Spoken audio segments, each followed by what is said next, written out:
Hello students, a very good morning to all of you. So as you know that we are learning the lesson, grammar lesson. In that grammar lesson we are learning that have you thought of the verb have.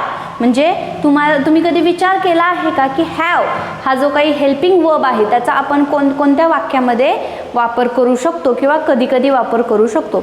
In that we have seen that we can use have for showing the statement which shows the events, which shows the activities, which shows the experiences, as well as we can use have for stating a statement of ownership or for stating the statement of anything's possession. म्हणजे एखाद्या गोष्टीची मालकी किंवा position किंवा ownership दाखवणारं जे काही वाक्य असेल, एखाद्या गोष्टीबद्दलचा, एखाद्या वस्तूबद्दलचा अधिकार किंवा ताबा दर्शवणारं वाक्य असेल त्यामध्ये आपण हॅव वापरू शकतो.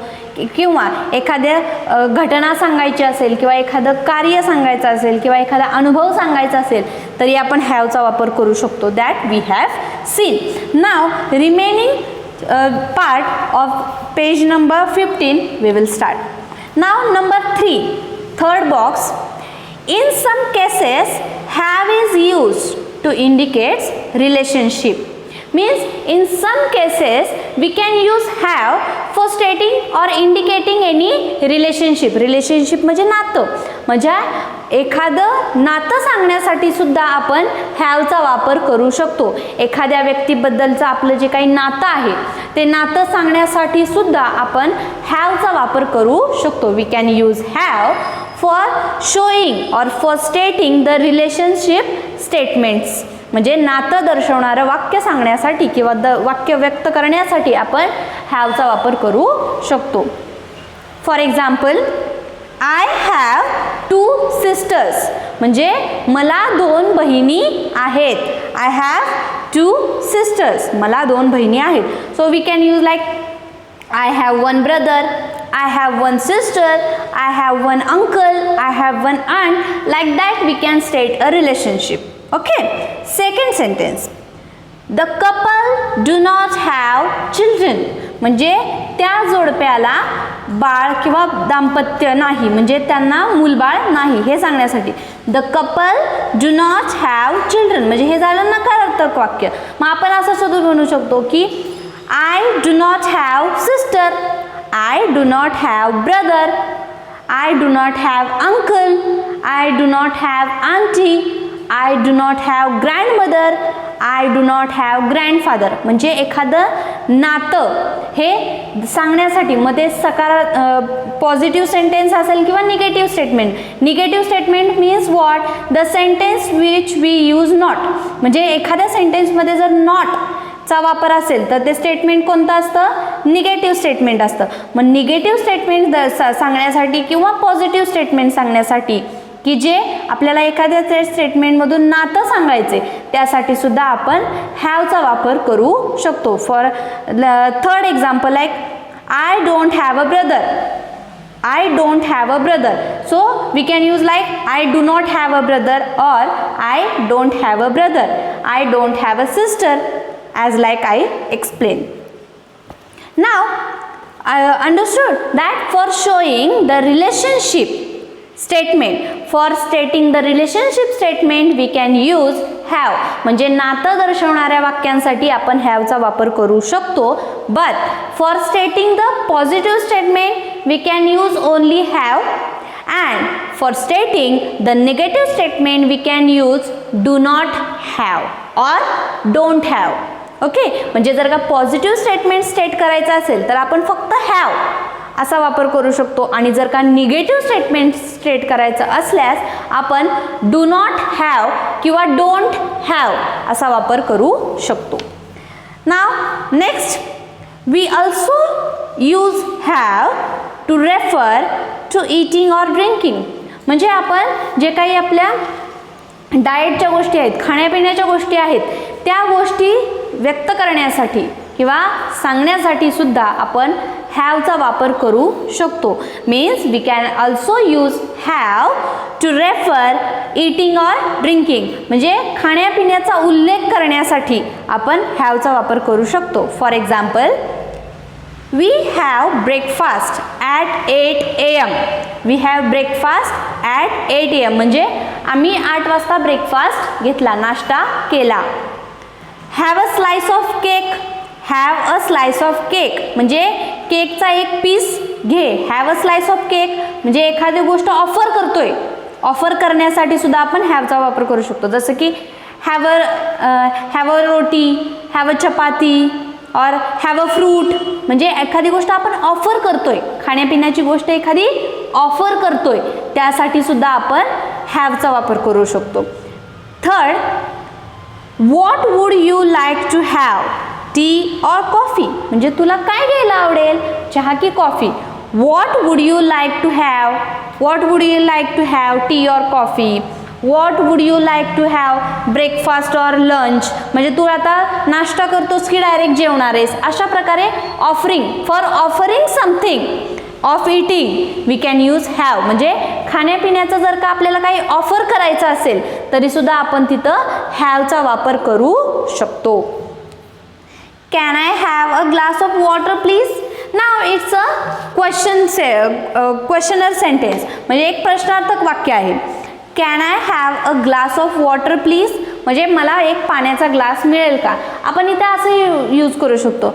Can I have a cup of tea. Can I have a cup of tea म्हणजे मला एक चहाचा कप मिळेल का. Can I have a cup of coffee, मला एक कप कॉफी मिळेल का. किंवा can I have a glass of juice, मला एक ग्लास ज्यूस मिळेल का. As like we can use for offering something, for asking something or for stating the statements of eating or drinking. म्हणजे आपल्याला खाण्यापिण्याच्या गोष्टी जर का आपण कोणाला ऑफर केलेल्या आहेत किंवा करायच्या असल्यास त्यासाठी वापरलं जाणाऱ्या वाक्यात आपण हॅवचा वापर करू शकतो. For asking about eating or drinking, म्हणजे जर का आपल्याला खाण्यापिण्याचं काही हवं असेल, पाहिजे असेल, तर त्यासाठी वापरल्या जाणाऱ्या वाक्यात सुद्धा आपण हॅवचा वापर करू शकतो. किंवा आपल्या खाण्यापिण्याच्या गोष्टींबद्दलचं जे काही शेड्यूल असेल ते सांगण्यासाठी सुद्धा, जसं की I have lunch at 1 PM, म्हणजे हे शेड्यूल झालं, माझं लंच कधी असतो ते शेड्यूल झालं. शेड्यूल, खाण्यापिण्याचं शेड्यूल सांगण्यासाठी सुद्धा आपण हॅवचा वापर करू शकतो. For stating the schedule of eating or drinking, for stating the eating or drinking statements, or for asking or for offering any drinking or eating material, we can use have. Now last, have is also used to refer to a medical or physical condition. म्हणजे आपलं medical म्हणजे थोडक्यात आपल्याला काय म्हणू शकतो, आपल्याला जर काही दुखापत झालेली असेल, बरोबर, म्हणजे मेडिकल किंवा फिजिकल कंडिशन, म्हणजे आपली जे शरीराची काही व्यथा असेल, म्हणजे दुखणं असेल काही, मग ते आपल्या शरीराचं काही दुखत असेल किंवा आपल्याला काही इंजुरी झालेली असेल, तर ती इंजुरी दाखवण्यासाठी मग ती मेडिकल कंडिशन असेल किंवा फिजिकल कंडिशन असेल. For stating the medical or physical condition statement we can use have, म्हणजे मेडिकल किंवा फिजिकल कंडिशन दर्शवणाऱ्या वाक्यामध्ये सुद्धा आपण हॅवचा वापर करू शकतो. For example, I have a headache. I have a headache म्हणजे मला डोकेदुखीचा त्रास होतोय. So as we can say like I have a stomach ache. Stomach ache म्हणजे पोटदुखी, एक म्हणजे दुखणं, यू नो, एक म्हणजे दुखणं, हेडेक म्हणजे डोकेदुखी, स्टमक एक म्हणजे पोटदुखी. So we can say like I have a headache, I have a stomach ache. Otherwise, grandfather had a heart attack. Had means where we use had for the past tense. म्हणजे past मध्ये झालेल्या वाक्यांसाठी आपण had वापरतो, बरोबर. मग grandfather had a heart attack म्हणजे माझ्या आजोबांना हार्ट अटॅक येऊन गेला. For showing the past tense we have used here had. grandfather had a heart attack. So we can say like I I was having a headache म्हणजे मला डोकेदुखी होती. Otherwise grandfather had a headache म्हणजे आजोबांना डोकेदुखीचा त्रास होता. I had a headache मला डोकेदुखीचा त्रास होता. For stating, listen carefully, for stating the past tense statement we have to use the had, third form of have. हॅवचं तिसरं रूप हॅड जे आहे ते आपल्याला पास्ट टेन्सच्या स्टेटमेंटमध्ये यूज करावं लागतं. And have and has, have and has we can use for stating the statements of past, present tense and future tense. Present आणि फ्युचर टेन्सच्या स्टेटमेंटमध्ये आपण have आणि has चा वापर करू शकतो.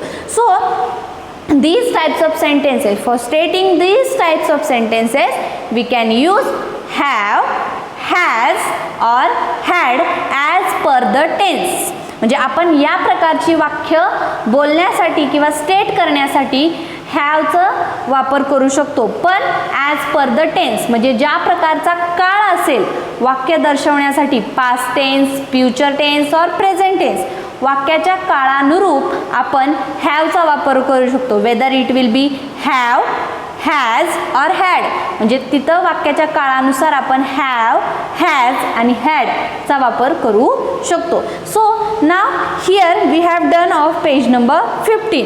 Now while I am giving the notes of this lesson, I will give in detail where we can use have also. म्हणजे ह्या लेसनच्या मी काही नोट्स देणार आहे, त्या नोट्समध्ये अजून डिटेलमध्ये मी तुम्हाला देईन की हॅवचा वापर आपण अजून कोणत्या कोणत्या स्टेटमेंट्स किंवा सेंटेन्समध्ये करू शकतो. Now till here you have to read the lesson very carefully because it's a grammar lesson and because of this lesson you can learn more learning, more speaking of English language. म्हणजे तुम्ही या लेसनमुळे अजून English बोलायला शिकू शकता. You can learn more or how to speak a fluent English म्हणजे तुम्ही या लेसनच्या मदतीने अजून तुमच्या इंग्लिश स्पीकिंगमध्ये सुधारणा करू शकता. So listen the video also carefully and as well as read the notes carefully and read the lesson also very carefully. Thank you.